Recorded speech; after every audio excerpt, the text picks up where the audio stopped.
কোরআনুল কারীমের মধ্যে আল্লাহ রব্বুল আলামিন ইরশাদ করেন, ইন্নাল্লাহা লা ইয়াগফিরু আন ইউশরাকা বিহি ওয়া ইয়াগফিরু মা দুনা যালিকা লিমান ইয়াশা। আল্লাহ রব্বুল আলামিন শিরকের গুনাহ কাউকে ক্ষমা করেন না। কেউ আল্লাহ তাআলার সাথে শিরিক করবে আর এই গুনাহ আল্লাহ কাউকে ক্ষমা করবেন না। তবে শিরিক ছাড়া অন্য যে সকল গুনাহ আমার বান্দা করে, যেমন নামাজ ছেড়ে দেওয়া, আল্লাহ তাআলার অন্য নাফরমানি করা, এই সকল গুনাহ আল্লাহ চাইলে ক্ষমা করে দিতে পারেন যার জন্য চান। কিন্তু শিরিক এমন এক গুনাহ যে গুনাহ আল্লাহ তাআলা কাউকে ক্ষমা করেন না।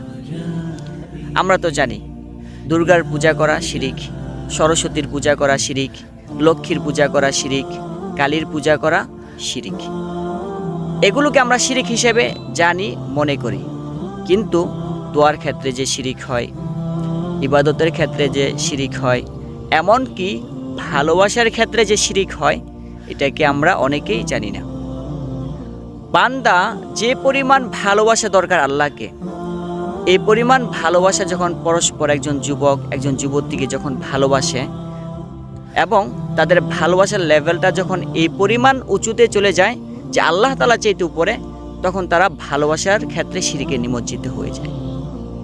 তখন তাদের কাছে নামাজ ভালো লাগে না, রোজা ভালো লাগে না, জিকির আজকার ভালো লাগে না, কোরআন তেলাওয়াত করা ভালো লাগে না, দিনের কোনো কাজ তাদের কাছে ভালোই লাগে না। তখন তাদের কাছে কি ভালো লাগে?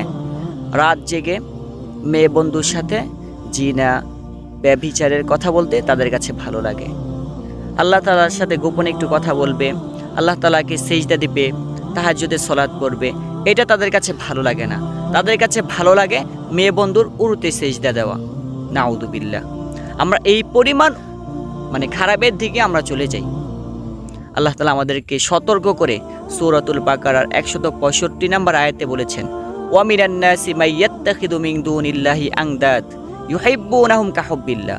যে মানুষের মধ্যে এমন কিছু মানুষ আছে যারা আল্লাহ তাআলাকে তাদের লাইফ থেকে ডিলিট করে দিয়ে অন্য কাউকে তার সমকক্ষ স্থির করে এবং তারা অন্যকে ভালোবাসে। কেমন ভালোবাসার নেয়? কাহুব্বিল্লাহ, আল্লাহকে ভালোবাসার নেয় করে তারা পরস্পরকে ভালোবাসে। তো আমরা এই লেভেলে চলে যাচ্ছি, দিনের দিন আমাদের যুব সমাজ এই লেভেলে চলে যাচ্ছে। তাদের কাছে সবচেয়ে পূজনীয় বস্তু তার প্রেমিকা, নারীদের কাছে সবচেয়ে পূজনীয় বস্তু তার প্রেমিক। প্রেম ভালোবাসা তার একটা এমন লেভেলে চলে যায় এক পর্যায়ে, তখন তারা এই গর্হিত কাজটাকে নিজেদের অধিকার মনে করে। তারা ভাবে প্রেম করলে হাতে ধরা স্বাভাবিক, ধরাই যেতে পারে, জড়াজড়ি করাই যেতে পারে, একসাথে রাত কাটানো যেতেই পারে। অমুকে রাত কাটিয়েছে, তমুকে রাত কাটিয়েছে, অমুক বড় ভাই রাত কাটিয়েছে, তমুক নেতা রাত কাটিয়েছে, আমি কাটালে সমস্যা কোথায়? তখন তারা এটা নিজেদের অধিকার মনে করে, যেটা তাদের অধিকার ছিল না, যেটা মস্ত বড় অপরাধ ছিল, যে অপরাধ করতে আল্লাহ তাআলা আমাদেরকে নিষেধ করেছেন। তখন এটা তাদের কাছে সাধারণ হয়ে যায়। আমাদের সমাজের মধ্যে একটা গান প্রচলন আছে, তুঝ মে রব দেখতা হে ইয়ারা মে কিয়া করো, সেজদে সর ঝুঁকতা হে ইয়ারা মে কিয়া করো। বলছে যে ইয়ারা, আমার মাশুকা, আমার প্রেমিকা, তোমার চেহারার মধ্যে আমি আমার রবকে দেখতে পাই, নাউযুবিল্লাহ, আর তোমাকে দেখলে আমার স্যার মাথা সেজদায় ঝুঁকে পড়ে। কত বড় জঘন্য কথা! এর চেয়ে বড় জঘন্য কথা আমরা বলি। তো তারা তাদের ভালোবাসাকে কি পর্যায়ে নিয়ে গেছে, আল্লাহ হেফাজত করে। এমনকি তারা যখন পরস্পর কোনো কারণে বিচ্ছিন্ন হয়ে যায়, কথাবার্তা কিছুদিন না বলতে পারে, পাগলের মতো হয়ে যায়। একটু সময় কথা না বললে ছেলেটা পাগলের মতো হয়ে যায়, মেয়েটা পাগলের মতো হয়ে যায়, খাবার খেতে পারে না, মনের ভিতর হাই হুতাশ শুরু হয়ে যায়, মনের ভিতর অশান্তির আগুন জ্বলতে থাকে।